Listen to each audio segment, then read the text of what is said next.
Hello বন্ধুরা, welcome to my channel ঈশার রান্নাঘর। আজকে আমার রেসিপি হলো ফুলকপি আলু দিয়ে কাজলি মাছের চচ্চড়ি। আর এই কাজলি মাছ কিন্তু ভীষণই পছন্দের একটি মাছ আমাদের। আজকে আমি এই কাজলি মাছটা কিভাবে রান্না করছি সেই রেসিপিটাই তোমাদের সাথে শেয়ার করব। চলো দেখে নেওয়া যাক রেসিপি।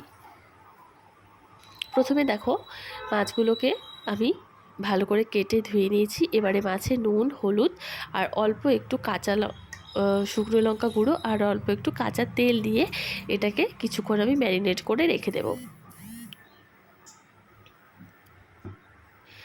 আর কাজলি মাছগুলো আজকে খুব একটা বেশি কিন্তু বড়ও ছিল না, খুব বেশি ছোটও ছিল না, একদম মিডিয়াম সাইজের ছিল মাছগুলো।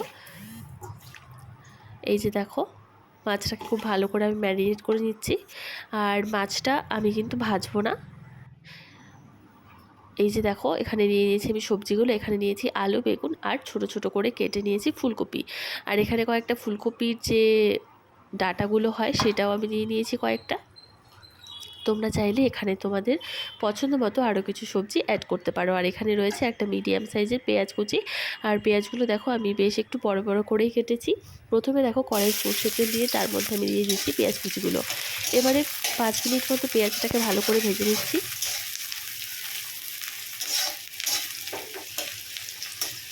কাজলি মাছ খেতে কারা কারা পছন্দ করো অবশ্যই কিন্তু ঝটপট কমেন্ট করে জানিয়ে দিও।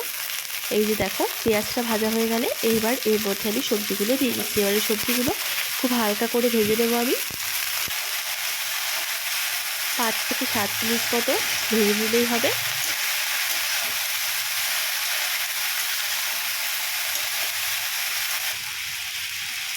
এই যে দেখো, সবজিটা কিন্তু প্রায় ভাজা হয়ে গেছে। খুব বেশি আমি লালচে করে ভাজছি না, হালকা করেই ভেজে নিচ্ছি।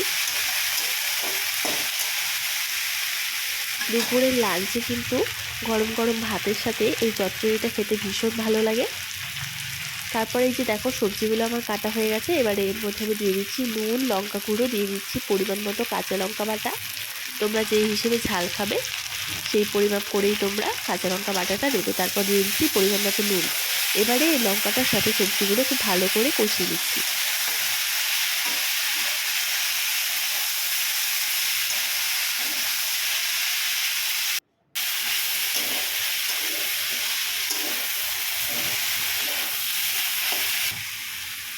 এই যে দেখো, সবজিতে আমার লঙ্কাটা দিয়ে ভালো করে কষানো হয়ে গেছে। এবারে এর মধ্যে আমি দিয়ে দিচ্ছি পরিমাণ মতো জল। সবজিগুলো সেদ্ধ হয় যাতে সেই পরিমাপ করেই তোমরা জলটা দেবে। আর যেহেতু ফুলকপি আছে, ফুলকপিটা সেদ্ধ হতে একটু সময় লাগে, তাই গ্যাসের আঁচটাকে একদম মিডিয়াম টু লো রেখে আমি এটাকে সেদ্ধ করে নেব। আর হ্যাঁ, ওপর থেকে এবারে মাছগুলোকে আমি দিয়ে দিচ্ছি। মাছগুলো কিন্তু আমি ভেজে দিচ্ছি না, যেহেতু কাজলি মাছ খুবই নরম হয়, তাই এটা কিন্তু ভাজা যাবে না, তাহলে মাছগুলো একদম ভেঙে যাবে আর খেতে ভালো লাগবে না। এই যে দেখো, মাছগুলো দিয়ে ওপর থেকে হালকা করে একটু নেড়ে দিয়ে তারপর গ্যাসটাকে হাই ফ্লেমে রেখে দিয়েছিলাম প্রথমে। তারপর গ্যাসের আঁচটাকে একদম লো করে দিয়ে ঢাকা দিয়ে ভালো করে এটাকে ঝোলটা শুকিয়ে নিয়েছি। আর ওপর থেকে একটু ধনেপাতা কুচি ছড়িয়ে ব্যাস নামিয়ে নিলে কিন্তু রেডি কাজলি মাছের চচ্চড়ি। ভিডিওটি কেমন লাগলো অবশ্যই কমেন্ট করে জানিও। আর ভিডিওটি ভালো লাগলে লাইক, কমেন্ট, শেয়ার আর আমার চ্যানেলটাকে অবশ্যই সাবস্ক্রাইব করে দিও।